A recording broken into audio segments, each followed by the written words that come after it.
8:37, continuamos en Radio Análisis y vamos inmediatamente con nuestro panel de conversación, saludando a la editora general del Departamento de Prensa de Radio Universidad de Chile, Montserrat Rolano. Buenos días, Montserrat. Muy buenos días. Y a nuestros invitados, don Alexis Cortés, bienvenido, gracias por estar acá. Muchas gracias a ustedes por la invitación. Y a Claudio Pérez, director ejecutivo del SET, ahí a través de la distancia, acortada, por cierto. Claudio, bienvenido. Muchas gracias por la invitación, un gusto. Bueno, les pido disculpas a ustedes y a nuestros auditores porque el tema del CAE es más o menos insoslayable en este espacio de conversación, pese a que Patricio ya conversó ahí largamente con la diputada Camila Rojas sobre el tema y todas las repercusiones que ha generado a nivel político, económico. Ha tenido críticas, por ejemplo, de Óscar Landerreche, que lo calificó como una inmoralidad. Parlamentarios de oposición, por ejemplo, han señalado que esto va a estrechar las finanzas públicas y que también podría ser una lápida para el proyecto de pacto fiscal. ¿Qué les parece este anuncio, que en realidad tampoco es tan novedoso? Ayer el ministro Cataldo explicó que esto se enmarca en un nuevo sistema de financiamiento para la educación superior, ¿no? Y no dio detalles, pero dijo que evidentemente no va a ser algo universal para todos, ¿no? ¿Qué te parece, Alexis, estas reacciones que se han generado por el anuncio que ya se sabía, estaba en el programa de gobierno, lo dijo, si no mal recuerdo, también el presidente de la cuenta pública pasada, ¿no? Por lo tanto, es algo que ya se sabía. ¿Cómo lo ves? Me parecen que son sobrereacciones. Primero porque no sabemos qué política pública se va a proponer desde el Ejecutivo. Hasta ahora ningún personero ha señalado cuál sería la propuesta de nuevo sistema de financiamiento. Que han dado unos parámetros, claro. Parámetros, claro. Pero estamos discutiendo sobre un tema que aún no se concreta. Y segundo, me llama profundamente la atención el contraste entre la hipersensibilidad que mostraba una buena parte del mundo político, particularmente el mundo de la derecha, frente a las deudas que tenían las ISAPRES y cómo se estaba buscando generar las mejores condiciones posibles para que las ISAPRES eventualmente pagaran o incluso se condonara, frente a una realidad, a una total insensibilidad respecto de la situación de los deudores del CAE. Chile es uno de los países que tiene una deuda educativa muy alta, ¿no? Por parte de los hogares. Ya la diputada Camila Rojas señalaba en la entrevista que ustedes estaban realizando con datos del Banco Central de cerca del 12% de los hogares chilenos tienen algún tipo de deuda educativa. Eso ha ido disminuyendo efectivamente con la política de la gratuidad, pero aún así el nivel de gasto que significa para el Estado la implementación de una mala política pública que es el CAE, la bancarización del sistema de pagos es no solo nocivo para las arcas fiscales y por lo tanto tiene sentido discutir cómo se desbancariza el sistema, por un lado, y sobre todo cómo se generan mejores condiciones de pago para esos, o incluso la condonación, para esos hogares. Porque si nosotros observamos, esta es una política pública que si bien ha habido un crecimiento sustantivo del número de matrículas a lo largo de las últimas décadas en materia de educación superior, esto no ha ido de la mano de mayores niveles de equidad.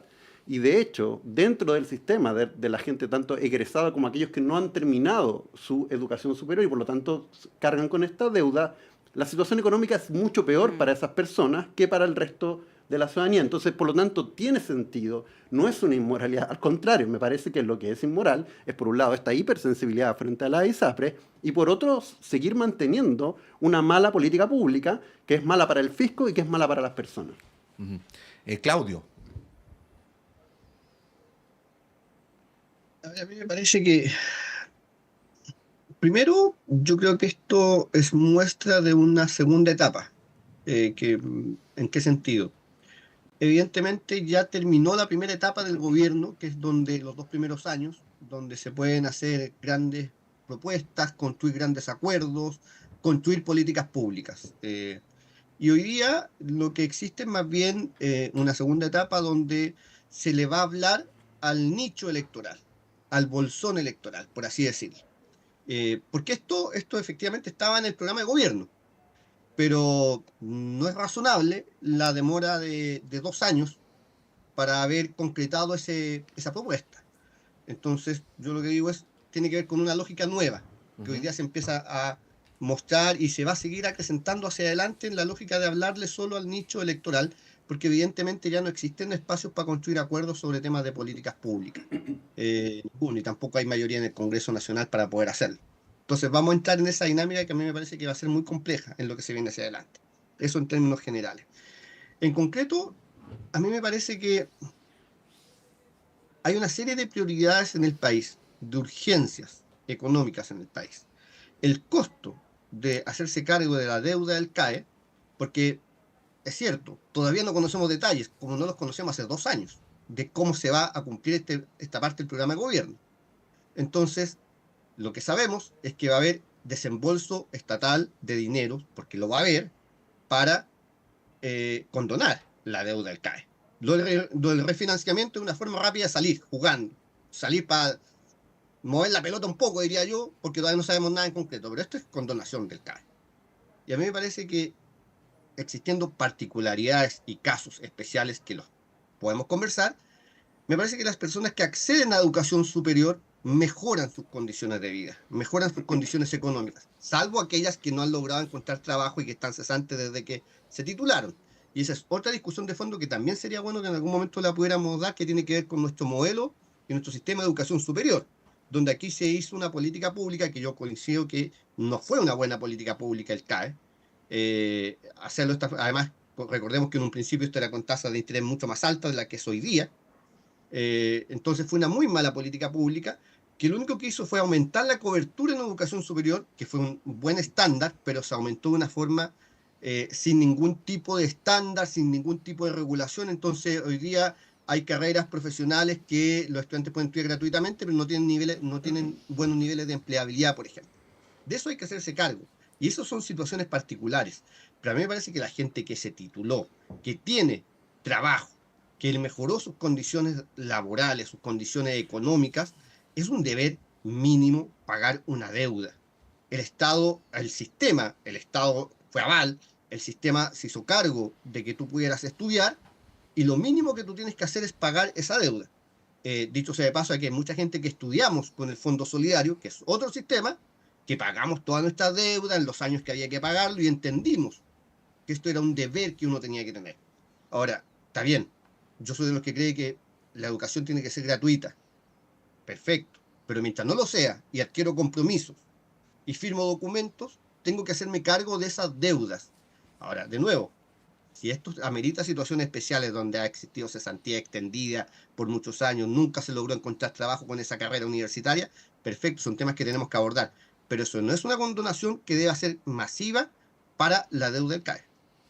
Sí, a ver, algunos datos para que lo podamos conversar. Sí, yo también estoy con crédito solidario y creo recordar que había un techo, si estoy equivocado me corrigen, pero había un techo del 5% del sueldo. Así es. Sí, por lo tanto eso también le daba una cierta holgura a quienes trabajaban para efectos de poder pagar. Pero, a ver, citando este estudio que publicó el año pasado el Centro de Estudios del Mineduc, precisamente, que es el primer estudio como más consistente que se hizo sobre el crédito con aval del Estado, señala, por ejemplo, que según lo investigado, el 69% de la población deudora del CAE tiene ingresos mensuales promedio inferiores a 750.000 pesos. Y que esto, bueno, es todavía más grave en el caso de quienes no alcanzaron a terminar la carrera, que ahí Entre las mujeres. entran las mujeres, y así sucesivamente. Y además hay un dato que no se ha mencionado mucho en el debate y que creo que también es importante analizar, porque no deberíamos quedarnos solamente con el tema de cómo se le cobra o cómo pagan los individuos que deben, sino el tema de que este ha sido además un mecanismo prevalente de financiamiento de instituciones privadas, pero en algunos casos instituciones privadas de una calidad académica que no está muy acreditada, hasta el punto que algunas de ellas tienen al CAE como su principal mecanismo de financiamiento. Por lo tanto, hay aquí un asunto que pasa desde la deuda de los individuos al rol de la banca y que también va rebotando de manera importante en cómo está estructurado el sistema de educación superior. En ese plano, Alexis, ¿cómo lo ves? Sí, dos cosas. Efectivamente, cualquier tipo de discusión de este tipo implica un gasto del Estado. Pero si uno analiza lo que el Estado ya ha gastado, incluyendo lo que debería gastar este año, hay cálculos que establecen de que es como 3,28% del PIB. La condonación universal del CAE, que es algo que entiendo que no está en discusión, por lo menos así no se está planteando, implicaría un 3,7% del PIB, que es un montón, efectivamente, pero a largo plazo es insostenible que el Estado mantenga esta política pública, porque a largo plazo el Estado va a gastar más que si le condonara a todo el mundo, sin hacer ningún tipo de distinción. Ahora, efectivamente, a mí me parece que como dice Claudio, esta discusión tiene que darse poniendo prioridades. Tiene que ser una discusión que establezca grados de condonación, pero bajo una lógica justa, que sea progresivo, que sea gradual, que se priorice a aquellas personas que efectivamente, que no solo tienen una deuda, sino que el Estado y la sociedad tienen una deuda con ellos. Porque la promesa de la educación superior, que es mejorar sus condiciones materiales de vida, no se ha cumplido. Hay estudios de Dante Contreras, del profesor Canales, ¿no? Ambos de acá de la Universidad de Chile, que muestran que para un porcentaje significativo de aquellos que han estudiado, bueno, con CAE, que han estudiado en estas instituciones que han contribuido a la masificación de la educación superior, el costo para ellos es mayor de haber estudiado en la educación superior que si se hubiesen quedado o con su licenciatura o si hubiesen estudiado una carrera técnica. O sea, lo que están ganando es más o menos equivalente a lo que hubiesen ganado si no hubiesen estudiado, ¿no? Y porque, bueno, tenemos que efectivamente hablar de otras grandes deudas, ¿no? La precarización del trabajo, los niveles de endeudamiento, donde, claro, el CAE contribuye, pero, bueno, hace poco tuvimos un estallido social, entre otras cosas, no solo por la desigualdad, sino que porque la carga en las biografías es abrumadora. Las personas se endeudan para estudiar, para pagar enfermedades. Y para ir al supermercado. Para ir al supermercado, para comprar la comida del mes, tienen que pagarlo en cuotas para comprar los remedios. Y una sociedad que se basa en estos niveles de endeudamiento, donde trabajar 44 horas no es suficiente para salir de la pobreza. Y esa es una discusión que como sociedad tenemos que dar y me parece que lo inmoral es obviar esa discusión. Ahora, Claudio, saliendo un poco del tema del CAE, ¿no? Pero obviamente enmarcado en ese contexto, se habla de una priorización de las políticas públicas, de los proyectos que están en el Congreso. Ha habido críticas a la priorización que le podría dar el gobierno de cara a la cuenta pública. Por ejemplo, voy a citar la opinión de un par de senadores que vienen su opinión viene en el Mercurio de hoy, que reclaman una falta de priorización justamente del gobierno, el senador Durresti y el senador Pedro Araya, ambos oficialistas y de la Comisión de Constitución. Por ejemplo, el senador Durresti dice que es difícil lidiar con distintos ministros, cada uno tiene su agenda, su proyecto como prioritario. Dice que Sexpress no ha entregado ninguna prioridad, por lo menos a esa comisión, y llama la atención que sean senadores oficialistas. En paralelo está el tema, por ejemplo, de la reforma previsional. El gobierno, al parecer, sin previo aviso, le dio urgencia al proyecto que está en la comisión al mensaje presidencial que está en la comisión de trabajo del Senado.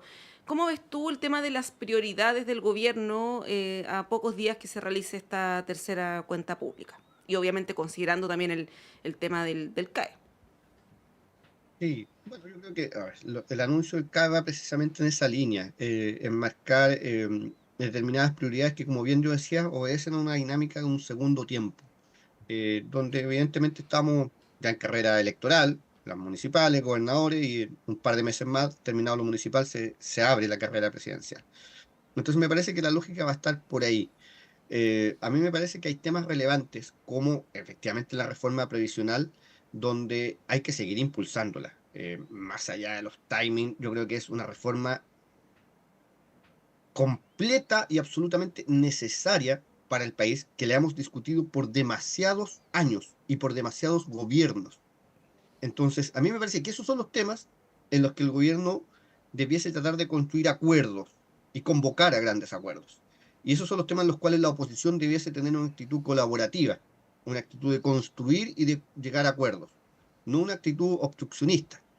Me parece que esos son los temas que efectivamente además están en la agenda y en las prioridades de los chilenos y lo han señalado en múltiples estudios, y además, como digo, es algo de demasiados años. Ahora, a mí me parece que, como efectivamente comienza a gestarse un segundo tiempo en el Ejecutivo, van a haber distintas visiones y distintas miradas de cómo debe ser ese segundo tiempo en el Ejecutivo y en el gabinete ministerial. Yo me parece, es evidente que todavía sigue existiendo estas dos almas dentro del Ejecutivo que van a mirar de forma muy distinta cómo enfrentar esta última etapa. Y de eso tal vez va a dar cuenta la tensión que se produzca en los próximos días a raíz de la cuenta presidencial. ¿Cuáles van a ser las prioridades que se van a hacer? Yo creo que ya no queda tiempo para prometer muchas cosas. Solo queda tiempo tal vez, de nuevo, en la misma lógica de lo que he señalado, para hablarle al electorado, a su electorado. Y eso creo que no va a contribuir mucho hacia adelante en lo que queda de los próximos 2 años. No veo mucha claridad, la verdad, en cuál es la agenda del Ejecutivo que se quiere plantear para los 2 últimos años, y probablemente es porque todavía no hay mucho acuerdo al interior del gabinete de cómo enfrentar estos 2 últimos años. Sí, bueno, en la misma línea, Alexis, más allá del mérito o demérito de la condonación del CAE, evidentemente está la lectura que es un guiño a lo que algunos llaman el sector más identitario del gobierno, digamos, 30%. la extinta prodignidad, ¿no? Y que de alguna manera empalma con el análisis que hace Claudio. ¿Cuál es tu apreciación al respecto? Porque además veníamos de algunos episodios medios conflictivos para ese sector del original electorado del presidente, pues el discurso en el funeral del expresidente Piñera, lo del perro mata a Paco, y algunas otras medidas que no fueron muy del gusto del sector más de izquierda, así por decirlo bien resumidamente, del oficialismo. Yo creo que en parte esta discusión, el CAE, la reforma previsional, como bien dice Claudio, que yo coincido que tiene que ser la prioridad número 1 del gobierno, responden a la necesidad del mundo progresista, y en esto estoy incluyendo a todas las almas posibles que pueda tener ese sector, que incluso algunas no están en el gobierno. Supone reinstalar y poner sobre la mesa el debate sobre los derechos sociales, sobre cómo mejoramos mejores condiciones de igualdad y de justicia en el país. Y eso supone hablar de justicia previsional, ¿no? De que después de trabajar toda una vida uno tenga una retribución acorde que permita vivir con dignidad. Implica justicia tributaria, implica que la educación efectivamente sea un espacio para disminuir la desigualdad y no para reproducirla y amplificarla, que es lo que ocurre en Chile. Y eso y eso le debería hablar al país, ¿no? Efectivamente estamos en una contingencia donde circunstancialmente las prioridades han cambiado, estamos ante nuevos fenómenos delictivos, de otra connotación, y eso supone que un gobierno tiene que ser capaz de responder a eso también. Pero un gobierno tiene que también poner sobre la mesa sus temas, ¿no? Sus temas que considera que interpelan a la sociedad. Uh-huh. Y me parece que la cuenta pública, aunque efectivamente ya no es tiempo de hacer promesas, ¿no? Estamos ya en más de la mitad del gobierno, supone sacar a relucir algunas de las cosas que se han hecho y que no se ha logrado transmitir la importancia que tienen, ¿no? O sea, el gobierno partió con el fin del copago en salud, por ejemplo. Ese es un cambio sustantivo en el cómo concebimos la salud pública y cómo se implementa la libertad de elección desde la salud pública. Pero hay otros temas que es necesario poner sobre la mesa. La importancia que tiene la cuenta pública es que permite a quien está en el Ejecutivo a instalar sus temas sin el filtro o sin la mediación, ¿no? De los actores que normalmente establecen o van construyendo el debate público, ¿no? El gobierno dice, bueno, esta es mi propuesta, estos son mis temas, y hay una relación más o menos directa más o menos, ¿no? Entre el público y el presidente. Entonces, es un momento para instalar no solo cumplimientos, capacidad de ejecución, pero también la carta de navegación para lo que queda del cierre de este gobierno. Y ese cierre de gobierno, yo estoy de acuerdo con Claudio, debería incluir como prioridad número 1 la reforma previsional. Y ahí me llama absolutamente la atención la actitud absolutamente obstruccionista, ¿no? de la derecha. Bueno, la derecha ya fue capaz de arriesgar un segundo proceso constitucional con tal de salvaguardar los intereses de la AFP y la ISAPRE, ¿no? Entonces no me extraña tampoco, ¿no? Pero bueno, es el momento de que esos temas retomen la centralidad de la agenda pública y espero que la cuenta pública del presidente efectivamente contribuya a eso. Bueno, si uno ve, Claudio, Alexis, todos los temas que son urgentes y prioritarios, la lista es bien larga, ¿no? Educación, por cierto, no solamente en el CAE, sino hay una situación crítica ahí en educación, salud, que duda cabe, pensiones, pacto fiscal, que además eso tiene implicancias, por ejemplo, en el tema de la sala cuna universal y en otras políticas públicas, la crisis habitacional, sistema político, hay varias prioridades, por lo tanto, no es fácil ahí tomar la decisión. Pero si uno, de lo que yo me acuerdo, no me he puesto como a leer lo que dijo exactamente el presidente el año pasado, pero me quedó una frase que dijo respecto del pacto fiscal. No sé si ustedes se acuerdan cuando dijo vamos a tocar todas las puertas, vamos a rompernos los nudillos tocando puertas para sacar adelante el pacto fiscal, la reforma previsional. Y bueno, ha pasado un año y estamos exactamente en el mismo punto que el año pasado, ¿no? Y lo único sustantivo que se ha aprobado, corríjenme ustedes si es que consideran que hay otra cosa además de esa, es la ley corta de ISAPRES, que no es precisamente una política que beneficie al gobierno en términos de aprobación, ¿no? Y que en general creo que no es muy favorable ni para los usuarios ni tampoco para las ISAPRES a largo plazo. Ahí, Claudio, no sé cómo lo ves, ¿no? Mirándolo también respecto de lo que pasó el año pasado, todas estas expectativas que se generaron con un discurso que fue larguísimo, casi 3 horas y media, y bueno, han pasado un año y estamos en un punto muy similar que el año pasado. Sí, mira, tú hacías un catálogo bien importante de prioridades de los chilenos. Uno esperaría que efectivamente se aborden alguna de ellas con el poco margen que queda, como lo señalé anteriormente, hacia adelante. Pero yo antes de eso quisiera hacer una breve reflexión, porque a mí me parece que a 2 años del gobierno no ha existido todavía un relato, una propuesta, un modelo sobre un modelo de desarrollo del país a los próximos 40 o 50 años.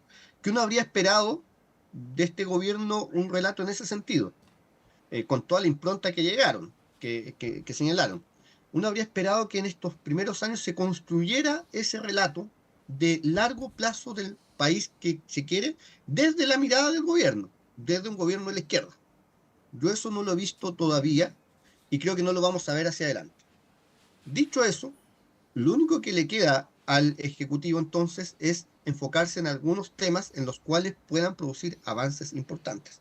Y ahí el margen es bien acotado y hay uno que es evidente por los temas que estamos viendo hoy día, que son los temas de seguridad pública, donde además cuenta con el apoyo de la derecha. Ahora, a mí me parece que en eso hay que mirarlo con bastante cautela, porque evidentemente el tema de seguridad pública es muy complejo, pero eso hay que mirarlo con bastante cautela en la forma en que se aborda y las reformas que se quieren hacer. Lo segundo es que uno esperaría que a raíz de lo que pasó con el tema ISAPRES, que no sé si lo vamos a abordar en el siguiente bloque, pero yo haría una reflexión primero. Uno esperaría de este gobierno el ingreso inmediato o la propuesta inmediata de una política de fortalecimiento de la salud pública. A mí me parece que nada de esto es sostenible en el mediano y largo plazo si no existe un fortalecimiento en la salud pública. Y eso significa capacidad, infraestructura, recursos, modernización, todo lo que significa la salud pública para que las personas efectivamente puedan elegir entre un modelo privado y un modelo público. Si las diferencias son grandes entre ambos sistemas, tanto en costo como en oportunidad de la atención. Entonces uno esperaría que a raíz de lo que pasó con el tema ISAPRES exista una gran propuesta de reforma, de modernización, de fortalecimiento de la salud pública. Y todo eso supone algo que tú señalabas, Montserrat, pacto fiscal. Y sobre eso hay que conversar, hay que avanzar mucho, porque todo esto requiere mayor cantidad de recursos disponibles para implementar estas políticas públicas. Todo el tema de educación, de salud, de pensiones, supone englobarlo en una discusión completa sobre pacto fiscal. Todo lo que queramos hacer hacia adelante como país requiere mayor recaudación de impuestos. Y esa discusión tampoco la hemos podido dar porque efectivamente pasamos de reforma tributaria a pacto fiscal y tampoco hemos tenido grandes avances. Ahora, yo soy de los que cree que el margen es muy reducido hacia adelante. Bueno, vamos a ir un breve alto. A la vuelta y muchos temas de conversación en este día viernes con Claudio Pérez y Alexis Cortés. Vamos y volvemos.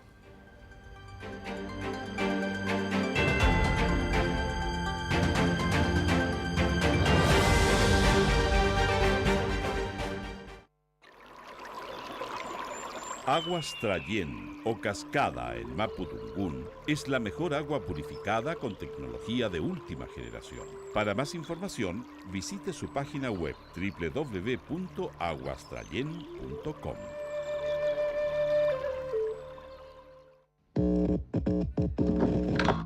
Sala Máster de Radio Universidad de Chile presenta el trovador nacional Francisco Villa regresa a Sala Máster este sábado 18 de mayo a las 19:30 horas en un reencuentro musical con su voz y su poesía. Con su guitarra templada, una mochila repleta de canciones y un cúmulo de sentidas causas, este reconocido músico chileno ofrecerá un concierto en el que dará cuenta de parte de su repertorio más emblemático, entreverado con canciones recientes y la lectura de algunos textos de su libro próximo. Invitada especial la talentosa cantautora Camila Chascona. Los dejamos invitados a disfrutar del canto y la voz de Francisco Villa en Sala Máster, Miguel Claro 509, Providencia. Sábado 18 de mayo. Apertura de puertas 19:30 horas. Inicio del show 20 horas en punto. Entradas disponibles en portalticket.cl y más información en www.salamaster.cl.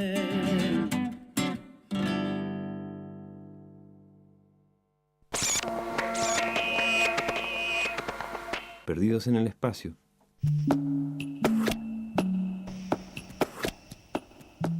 Tanta música nueva y tan breve la existencia para darse cuenta.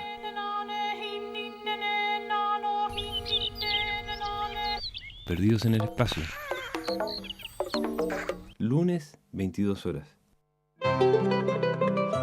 Radio Universidad de Chile los invita a escuchar todos los viernes a las 17 horas Construyendo Comunidad Universitaria, un programa realizado por la Asociación Nacional de Académicos y Académicas de la Universidad de Chile, ACAUCH. Este espacio tiene como objetivo dar a conocer el trabajo de las y los miembros de la comunidad universitaria con acento en lo que hacen, piensan y proponen los académicos con una perspectiva interdisciplinaria. Está dirigido a la comunidad universitaria y a la sociedad en su conjunto. Todos los viernes de 17 a 18 horas, Construyendo Comunidad Universitaria. Conducen dirigentes y dirigentas de ACAUCH en el 102.5 FM y radio.uchile.cl. Educación pública, patrimonio de Chile. La Universidad de Chile te invita a ser parte del Día de los Patrimonios. Conoce los tesoros y el acervo de tu universidad pública en sus distintos territorios, entre el 23 y el 26 de mayo. Revisa la oferta de más de 40 actividades en uchile.cl/Día de los Patrimonios. Estás escuchando Radio Universidad de Chile, la emisora insignia de la música chilena, reconocida como radio fundamental por la SCD 2024.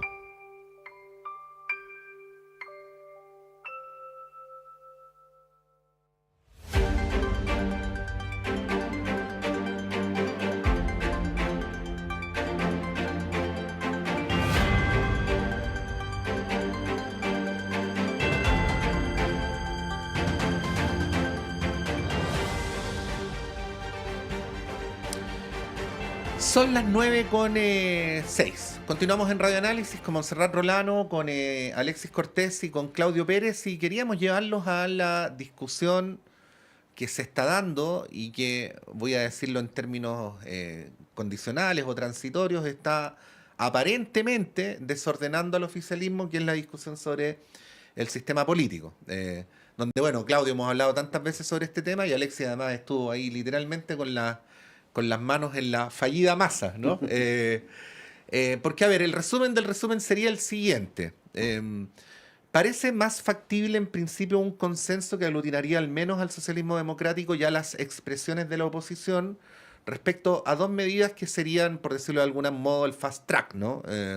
Que sería elevar el umbral de adhesión a los partidos políticos o de votación por los partidos políticos de un 5%, y por el otro lado, medidas antidiscolaje, como por ejemplo quitarle el escaño a quien renuncia al partido al que pertenece, ¿no? Y esas dos mociones en principio, ahí luego lo analizamos todos juntos, serían apoyadas por Chile Vamos, por Demócrata Amarillo y también por el socialismo democrático, ¿no? Pero habría otras expresiones dentro del oficialismo, y aquí se dio a conocer una reunión que en principio era privada, pero al darse a conocer ya no la es, donde el experto de Revolución Democrática, Domingo Lovera, expuso que estas medidas por sí solas no lograban resolver el problema y que el problema no era el tema del umbral, sino que el problema era el de la representación y que por lo tanto que hubiera partidos chicos no era contrario a la mejor salud del sistema político, sino que era saludable en el sentido de que le podía dar más pluralidad a la discusión. Pero adicionalmente se empieza a instalar esta idea de que algunos sectores del oficialismo irían por un lado y que otros irían por otro, ¿no? De alguna manera esto explica que la ministra Vallejo durante la semana haya hecho una sutil moción de unidad de propósitos en el oficialismo para enfrentar este asunto. Pero bueno, el tema es que lo que originalmente se pensaba como una discusión que tenía que ser amplia, ordenada, se ha ido desordenando gradualmente, y junto con esto, y con esto termino, está el tema de si discutir medidas de corto plazo y luego medidas de largo plazo, o hablar solamente de un paquete que vaya avanzando todo a la misma velocidad. ¿Cómo lo ven, don Alexis Cortés? Usted que ha tenido tanto que ver con este tema. Sí, bueno, a mí me parece que la discusión sigue pecando de no considerar en buena medida la opinión de quienes estudian esto, ¿no? El mundo de la ciencia política. Yo he acompañado con bastante atención las opiniones, los eventos que ha realizado la Asociación de Ciencia Política Chilena, Julieta Suárez, Sajuria, entre otros. Y ellos apuntan a que el problema efectivamente no se resuelve con el umbral del 5%. Esa es una medida ineficaz. Es cierto de que hay uno tendería a pensar de que hay una fuerte fragmentación en el país porque hay muchos partidos, más de 20 en el Congreso. Pero yo diría que en buena medida, si uno piensa, por ejemplo, cómo es el nivel de integración que se produce en las elecciones parlamentarias, uno ve que si mira los pactos, que son los dueños de los escaños en el fondo, son cerca de 4,1 pactos que integran. O sea, eso no parece un sistema tan fragmentado. El problema está en cómo se asignan esos escaños. Y que es una fórmula un tanto confusa, porque tú votas por una persona, pero el pacto se asigna, pero es al pacto al que se le asigna ese escaño, pero al fin y al cabo después igual el cupo se lo termina teniendo nombre. Y eso genera incentivos poderosos al individualismo en la política, ¿no? Que cada uno sea como un llanero solitario. Y además genera incentivos para que la competencia se dé dentro del pacto para distinguirse. Y para distinguirme yo lo que tengo que hacer es ser lo más diferenciado posible del resto y de mi propio proyecto colectivo. Bajo esa lógica, los partidos políticos se debilitan, se fomentan los caudillismos y vemos fenómenos como que atraviesan a distintos partidos, donde es mucho más conveniente para un político salirse del partido porque el partido se vuelve una carga que comprometerse con un proyecto colectivo. Y tú cuando erosionas esas dinámicas y en el fondo todo depende de un personalismo exacerbado, las posibilidades de que ese sistema político logre invertir en acuerdos de largo plazo disminuye. Entonces, yo estoy de acuerdo con la política del discolaje. Me parece que lo del 5% se ha vendido como una llave maestra, como una solución mágica, que es totalmente ineficaz. A mí me parece que la discusión debería estar en cómo se asignan los escaños, cómo se fortalecen los partidos, y para mí eso se da efectivamente con lista cerrada y prohibición de pactos. Pero además no se ha discutido cosas que son fundamentales, que es cómo que en eso estoy de acuerdo con Domingo Lovera, cómo se genera mayores grados de representatividad social. Y eso incluye discutir la representación de las mujeres en el Congreso. Se han tomado medidas, pero han resultado ineficaces, porque efectivamente ha aumentado la presencia de mujeres, pero han aumentado la presencia de un pacto, que es Apruebo Dignidad, ¿no? El fenecido Apruebo Dignidad, que proporciona la mayor cantidad de mujeres.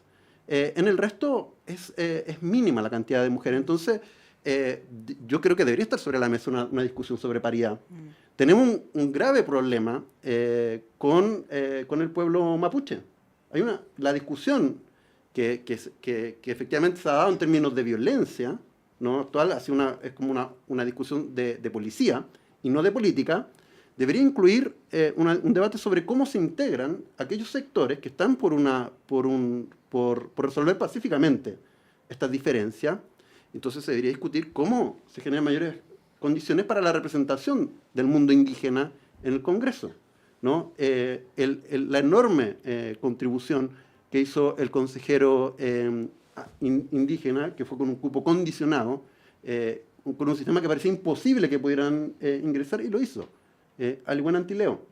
Una gran contribución. O sea, si hay alguien que mostró serenidad y ponderación en la discusión constitucional, fue Alihuén Antileo. Entonces, esas cosas no se están discutiendo y sobre todo no se está considerando, creo, la opinión de una parte significativa de la ciencia política. Sí, ahí Claudio, la discusión, como decía Pato, está bien desordenada. Hay proyectos de ley, mociones. La semana pasada el senador Durresti junto con otros senadores presentó una. Esta semana hay otra, entiendo que se va a presentar del PPD, que en realidad la bancada del PPD son en su mayoría independientes y que apuntan a cuestiones que son bien distintas a lo que menciona Alexis. Por ejemplo, si no vota más del 50% del padrón, el partido se podría disolver.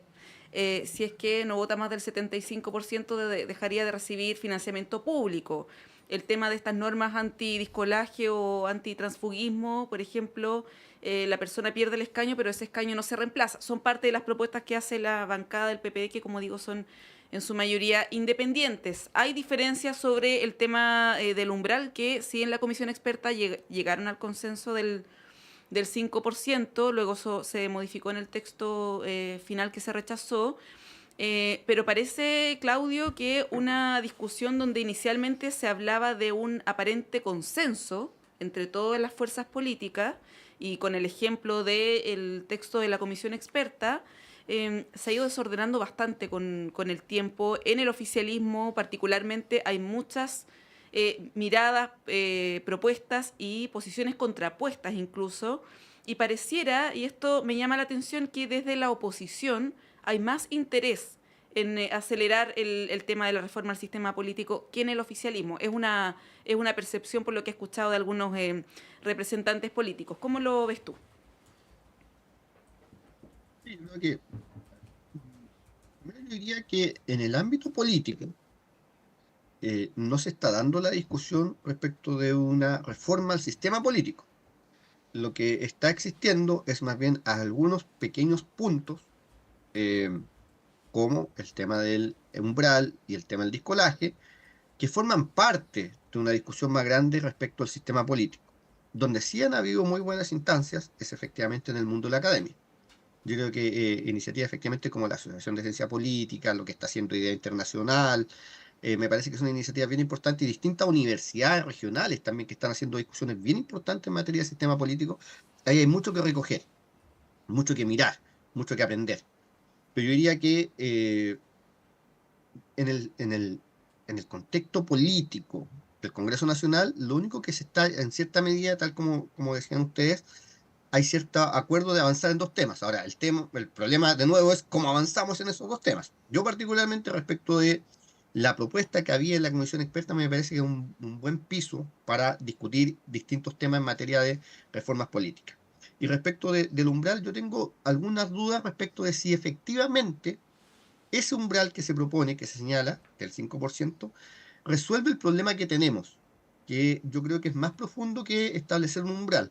Yo creo que el problema que tenemos tiene que ver con la dinámica de los partidos políticos, con la democracia interna de los partidos políticos, con la necesaria modernización de los partidos políticos. Que tengamos menos partidos políticos eventualmente con esa norma, si se llega a aprobar, no sé si resuelve el problema que tenemos hoy día, que tiene que ver con la forma en que los partidos políticos tratan de construir acuerdos, las dinámicas internas que tienen dentro de los partidos políticos. Los partidos políticos siempre han tenido distintas facciones internas. El problema es cuando esas facciones impiden que los partidos políticos finalmente tengan una propuesta, tengan visibilidad pública, sean capaces de vincularse o revincularse con la ciudadanía, cuando se terminan transformando solo en partidos de electores, preocupados de bolsas electorales y de obtener financiamiento público, me parece que eso es complejo. Y eso requiere reformas mucho más profundas a los partidos políticos, requiere reformas mucho más profundas al sistema político que pensar solamente en un umbral. Por eso yo lo que digo es que no tengo claro que efectivamente ese umbral resuelva algo que se ha señalado, que es esta excesiva existencia de partidos políticos. Y yo estoy de acuerdo, donde hay una gran cantidad de partidos políticos que tal vez, si esos se logran agrupar en distintos partidos, pueden tener los mismos grados de representatividad de la ciudadanía, de mujeres, pueblos indígenas, jóvenes, adultos mayores, gente de regiones, puede tenerse, pero supone otros partidos políticos, supone dinámicas distintas de los partidos políticos. Y lo del discolaje a mí me parece que es obvio, yo lo he señalado en muchas ocasiones, me parece evidente que si uno quiere fortalecer el sistema político, uno va de candidato, ya sea como militante de un partido político o como independiente, pero adhiriendo a las ideas del partido político. A mí me parece que los independientes que van solamente en la lista para sumarle voto a un partido político o para que el partido político obtenga financiamiento y después lo único que hacen es actuar completamente independiente, no es una buena dinámica, no es una buena lógica. A mí me parece que quien forma parte de una lista de un partido político como independiente, a lo menos debe adherir a los ejes programáticos, doctrinarios de ese partido político, con un nivel de compromiso menor, por cierto, por algo es independiente, pero a lo menos algo de cercanía e identidad tiene eso. O sea, esa dinámica de que se presentan, ganan la elección, y si te he visto no me acuerdo, me parece que es una muy, muy mala dinámica, por un lado, y qué decir de aquellas personas que son militantes de un partido político, que resultan electos por un partido político, y que después, en el ejercicio del cargo, renuncian, se quedan con el cargo, y produce una situación muy compleja al interior del sistema político. A mí me parece que esas cosas hay que avanzarlas, pero eso no es una reforma al sistema político. Son temas específicos en los cuales eventualmente se podría avanzar. Sí, el tema del discolaje parece generar más consenso, ¿no? Parece generar más consenso, ya no sé a esta altura.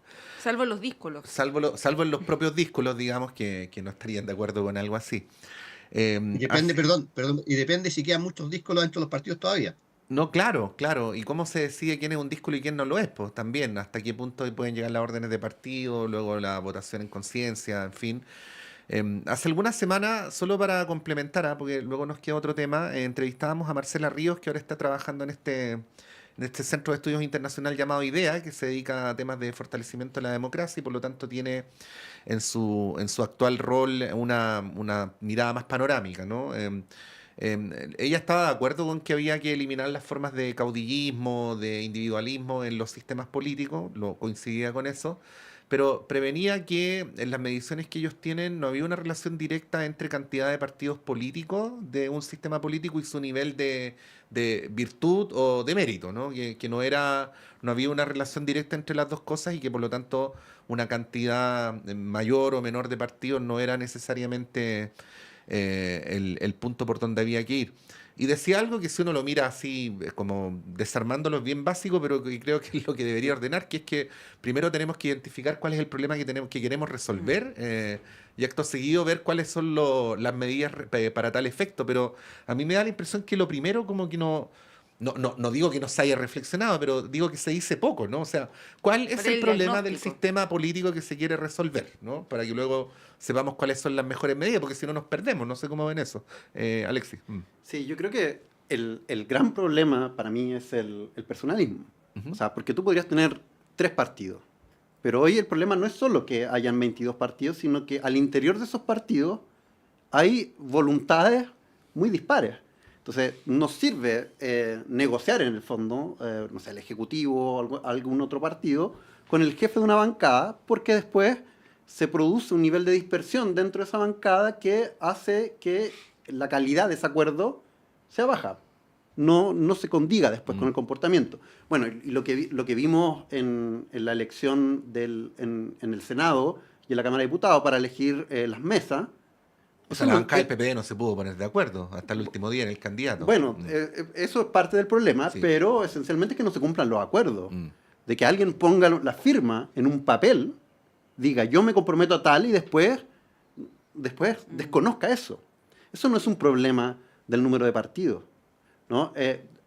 Lo que sí coincido es que efectivamente hay que fortalecer el rol de los partidos, hay que fortalecer los proyectos políticos.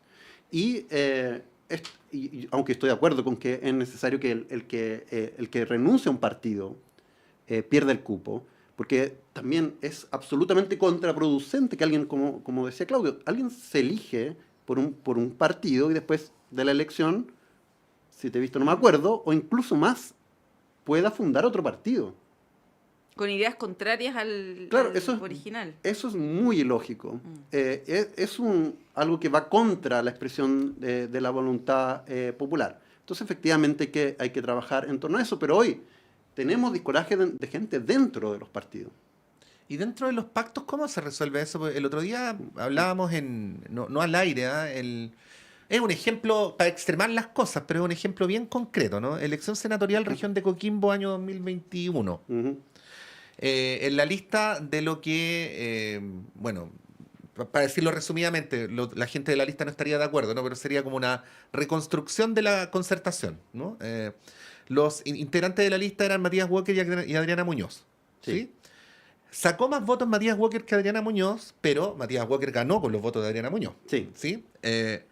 Uno podría presumir, sin forzar el argumento, que si hubiera sido al revés, Adriana Muñoz tendría políticas de alianza, comportamiento parlamentario, votaciones razonablemente distintas a las que tiene Matías Walker, ¿no? Ahí también hay un punto, pues, porque... O sea, hay una distorsión, efectivamente. Ahora, yo soy partidario de la prohibición de pactos, y que los partidos se midan por su fuerza propia, y que la integración, por lo tanto, dependa de la capacidad que ese partido tenga de establecer una propuesta de nombres que sea consistente y que en el fondo te dé la confianza a ti de que si tú estás votando por un partido, independiente de la persona que sea, se comporte de un modo más o menos esperable, acorde con tu expectativa. Y eso permite sancionar también el discolaje. No inmediatamente, pero sí en la elección siguiente, porque es el partido el que define el orden de prioridad para esa integración. Y tú dejas de votar por el caudillo, tú dejas de votar porque la persona que te cae bien o porque aparece más en la televisión y votas por un proyecto político. Y efectivamente eso es un cambio cultural, pero es un cambio cultural que hay que promover, porque la cultura política que tenemos hoy es tóxica y es contraproducente para el establecimiento de acuerdos que permitan avanzar en políticas que la sociedad espera. Sí, totalmente. Y ahí también hay algún grado de acuerdo. La semana pasada, creo que fue, Raúl Celis de Renovación Nacional nos plantea también el tema de las listas cerradas. Hay varios actores que lo han planteado. La red de politólogas no ha tenido también un rol importante ahí. Lamentablemente este es un tema que para una gran parte de la ciudadanía no le hace mucho sentido, ¿no? No lo ve como prioritario, no lo ve importante, siente que son discusiones políticas entre políticos, ¿no? Para arreglarse entre ellos. Y lo cierto es que acá nosotros hemos planteado que es un tema de primera importancia, ¿no? Porque tiene que ver con el funcionamiento de nuestra democracia. Pero los queremos llevar en estos últimos minutos a un tema que probablemente sí afecta más directamente a la población, que es la crisis habitacional que tiene nuestro país. Esta semana hemos visto varias manifestaciones, una en el río Mapocho, ¿no?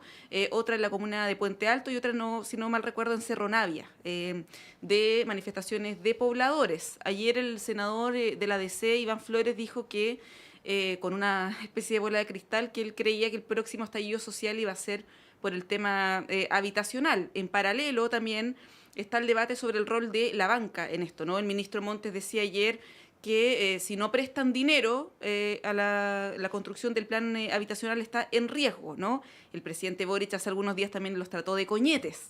Esto tiene como varias patas, digamos, ¿no? Pero como nos queda poco rato, les quiero plantear este tema para una primera aproximación, ¿no? Y una cuestión que además es muy sentida para las familias en un contexto de encarecimiento del costo de la vida, donde cuesta acceder a créditos, arriendos, ¿no? Comprar una vivienda propia en estos tiempos es prácticamente imposible. Los arriendos están carísimos y muchas veces para familias no hay otras opciones que la de viviendas precarias o campamentos. ¿Cómo ves esta situación, Claudio? Yo creo que, tal como tú lo describes, efectivamente es una situación bastante compleja, es una crisis habitacional, que tiene muchas dimensiones. Una efectivamente tiene que ver con la disponibilidad de terrenos de los cuales puede tener el Estado para las viviendas sociales. Ese es un tema. Es un tema muy, muy relevante respecto a la disponibilidad de terrenos que pueda tener el Estado. Ahí yo creo que el ministro Montt ha hecho esfuerzos bien importantes para poder precisamente ir avanzando en esa línea. Pero yo creo que otra línea bien compleja tiene que ver con aquellas personas que no van a acceder a esos subsidios habitacionales por sus ingresos, que es la llamada clase media. Lo diría en esos términos, donde lo que estamos viviendo es un excesivo aumento de las propiedades que hacen hoy día casi imposible para mucha gente poder tener las rentas necesarias para poder acceder a créditos con condiciones crediticias bien complejas, pero yo creo que hay un tema de lo cual poco se habla, que, a ver, ¿cómo decirlo? Parte importante de esto es el precio de las viviendas. En muchas ocasiones se dice, bueno, ¿por qué el Estado no hace algo? Y vinculado a muchas discusiones que hemos tenido, pareciera ser que el Estado tiene que intervenir en algunos momentos y no en otros. Y a mí me parece que efectivamente si uno deja operar la oferta y la demanda, lo lógico es que acá los precios de las viviendas, que son excesivos, que son carísimos, donde hay una serie de estudios que han aumentado porcentajes altísimos en los últimos 10 años, y si uno mira comparativamente los últimos 20 años, es mucho más todavía. Hay un tema de especulación inmobiliaria que está ocurriendo en nuestro país, que yo creo que es bastante complejo y hay que abordarla, y hay que decirlo. No es razonable que unidades de vivienda de escasos metros cuadrados tengan los precios que tienen hoy día, y no solo en la región metropolitana, porque esto en los últimos años se ha ido extendiendo a distintas capitales regionales también, hacia el sur principalmente y también hacia el norte. Ese tema hay que abordarlo porque aquí hay especulación inmobiliaria. Hay grandes empresas que lo que hacen es comprar cantidades grandes de departamentos y seguirlas arrendando a precios altísimos. Y eso impide que las personas puedan acceder a su primera vivienda. Yo creo que esa discusión hay que darla. También otro tema a abordar tiene que ver con las rentabilidades que no sabemos, por cierto, que tienen las grandes inmobiliarias respecto de la construcción y la venta de unidades habitacionales. Y yo creo que esas cosas hay que conversarlas. Eso tiene que ver precisamente con hablar de una mirada distinta respecto al tema de vivienda. Aquí hay mucha gente, de derecha e izquierda, que mira mucho los modelos europeos. Bueno, es cosa de mirar cómo se regula el tema habitacional en varios de esos países bien importantes, donde existen límites para las rentas, los arrendos que se pueden hacer, donde existen límites bien claros para la especulación inmobiliaria. El tener una vivienda es un derecho, y el Estado tiene que hacerse cargo de salvaguardar ese derecho. Y eso se hace abordando la discusión de fondo. Entonces aquí no puede dejarse este tema de la ley de la oferta y la demanda, y que además después se le echa la culpa a los bancos, porque los bancos en cierta medida también operan en determinada lógica crediticia, con determinadas expectativas crediticias.